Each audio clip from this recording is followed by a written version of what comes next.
Mga kababayan, hanggang kailan tayo iikot sa sakit?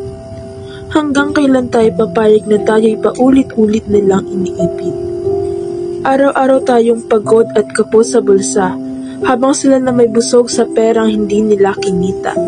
Ilang proyekto na ang sablay at bigo. Ilang buhay na ang nawala't patuloy pang nadadagdagan dito. Bakit parang wala silang naririnig na hinaing?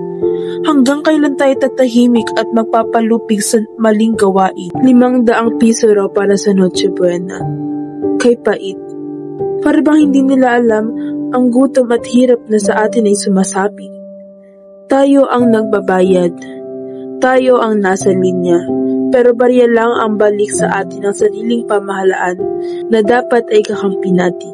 Ngunit tandaan natin, tayo ang tunay na lakas.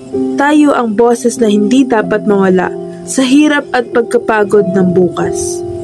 Kung magsasama-sama tayo sa isang paninindigan, walang sinumang leader ang kayang manlamang sa sambayanan. Tumindig tayo para sa tama, sa totoo at sa bayan. Huwag hayaang manatiling sugatan ang ating kinabukasan. Sa tapang na bawat Pilipino may pag-asang makikita. At sa pagkakaisa natin, doon uusad ang tunay na hustisya.